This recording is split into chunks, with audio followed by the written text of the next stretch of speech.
Bonjour à tous, aujourd'hui on part à la découverte de secrets financiers qui ont traversé les millénaires. Des principes simples mais qui ont permis à une cité antique de devenir l'endroit le plus riche du monde de son époque. C'est parti. La question qui nous intéresse est simple. Comment ont-ils fait? Est-ce que c'était juste de la chance, des ressources naturelles abondantes, ou y avait-il un secret, une méthode que les citoyens de Babylone connaissaient et que, peut-être, on a un peu oublié? La réponse, vous allez voir, est d'une simplicité désarmante.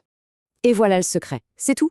Pas une formule mathématique complexe, pas une stratégie d'investissement à haut risque, non, juste cette phrase. C'est la pierre angulaire de toute la philosophie babylonienne sur l'argent, une idée qui semble toute bête, mais qui est en réalité d'une puissance incroyable. Mais attention, il faut bien comprendre une chose. Ce n'est pas du tout une formule magique pour devenir riche du jour au lendemain. C'est bien plus profond que ça. C'est un changement total de perspective sur l'argent. Il faut arrêter de le voir comme quelque chose à dépenser et commencer à le voir comme un outil à garder et surtout à faire travailler. Et tout ça, ça commence avec une seule règle, la plus importante de toutes, la loi du dixième. C'est la toute première étape. Simple à comprendre, mais elle demande une vraie discipline. L'idée, c'est de se payer soi-même en premier. Avant tout le reste, avant les factures, avant les dettes, avant le loyer. Ce qui est génial, c'est que c'est ultra simple. Imaginez, on reçoit 10 pièces. L'instinct, le réflexe, c'est de tout dépenser, pas vrai? Eh bien non. Le secret des Babyloniens, c'est d'en mettre systématiquement une de côté. Et cette 10e pièce, ce n'est pas juste une économie. Non, c'est une graine. La graine de tout l'arbre qui va pousser derrière. Et de nos jours, comment ça se traduit? C'est tout aussi simple, 10%. L'idée, c'est juste d'automatiser un virement de 10% de chaque paye, de chaque revenu, vers un compte séparé, un compte auquel on ne touche pas. C'est la première brique, le fondement de la forteresse. Bon, une fois qu'on a mis en place cette discipline d'épargne, la question suivante se pose. Qu'est-ce qu'on fait de cet argent mis de côté? On ne va pas le laisser dormir. C'est là qu'on passe à l'étape suivante, la phase active, la construction de sa propre armée d'or.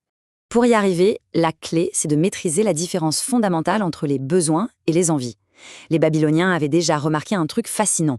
Nos dépenses, elles ont toujours tendance à augmenter pour atteindre le niveau de nos revenus. Toujours. Sauf si on prend la décision consciente de les contrôler. Faire la part des choses entre ce qui est vraiment nécessaire et ce qui n'est qu'un désir passager, c'est la deuxième étape pour garder le contrôle. Et maintenant, on arrive au point crucial. L'argent qu'on a mis de côté, il ne doit surtout pas dormir.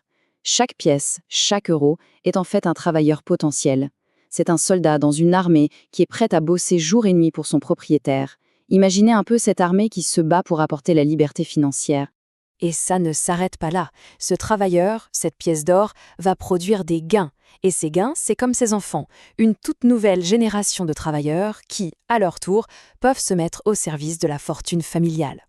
Et là, on touche du doigt la magie des intérêts composés. Les enfants ont des enfants qui ont eux-mêmes des enfants et toute cette descendance travaille sans jamais s'arrêter. C'est comme ça qu'une seule petite pièce, bien placée, peut devenir la base d'un véritable empire financier. On comprend donc que la vraie richesse, au final, ça ne se mesure pas en voiture ou en maison, mais en revenus passifs. C'est l'argent que l'argent génère tout seul, sans intervention. Pensez aux dividendes d'une action, au loyer d'un bien immobilier. C'est ça le but ultime, construire une source de revenus qui ne dépend plus du temps de travail de son propriétaire. Réussir à accumuler de la richesse, c'est une chose. Mais réussir à la conserver, c'en est une autre. Et c'est tout aussi important, sinon plus. La quatrième grande leçon de Babylone, c'est d'apprendre à protéger sa forteresse financière contre les dangers. Le principe numéro 1 de tout investissement, c'est la sécurité du capital. Avant même de penser à des rendements incroyables, la priorité absolue est de s'assurer qu'on ne perdra pas sa mise de départ. Cette prudence, c'est vraiment la marque de fabrique des grands bâtisseurs de fortune. Et pour ça, il faut savoir bien s'entourer. L'exemple est simple, on ne demande pas à un boulanger des conseils pour acheter des bijoux, ça semble logique, non? On cherche l'expertise là où elle se trouve. C'est du pur bon sens, mais un bon sens qu'on oublie très souvent quand on est aveuglé par l'appât du gain rapide. Allez, passons à un concept que je trouve absolument fascinant, la chance. Pour les habitants de Babylone, la chance, ce n'était pas du tout un truc aléatoire qui nous tombe dessus par hasard. Non, pour eux, c'était quelque chose qu'on pouvait activement provoquer. Et voici leur définition. Pour eux, la chance, c'est tout simplement le point de rencontre entre l'opportunité et la préparation. Ça veut dire que la préparation, c'est déjà la moitié du boulot. La fortune sourit à celles et ceux qui sont prêts à l'accueillir. Le point le plus important, c'est donc de passer à l'action. Travailler dur, chercher à s'améliorer constamment dans son domaine, c'est ça qui crée le terreau fertile pour que la chance puisse germer.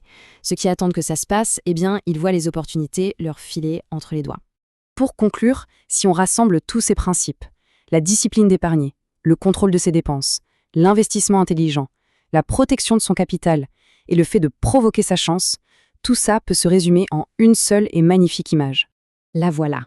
Tout ce cheminement, toute cette sagesse, tout se résume à ça. La richesse, ce n'est pas un événement soudain, c'est un processus, c'est organique. Ça naît d'une toute petite habitude, d'une seule pièce mise de côté, qui, avec du temps, de la patience et beaucoup de soin, grandit pour devenir un arbre immense et solide. Si la sagesse de Babylone a traversé les âges, c'est bien pour une raison. Elle est intemporelle. Et elle nous laisse avec cette question finale, une question très personnelle et très puissante. Face à ces principes, quelle sera la première petite action, la toute première graine qui sera plantée aujourd'hui pour construire le futur? La réponse, elle ne se trouve pas dans le passé, mais dans la décision que l'on prend maintenant.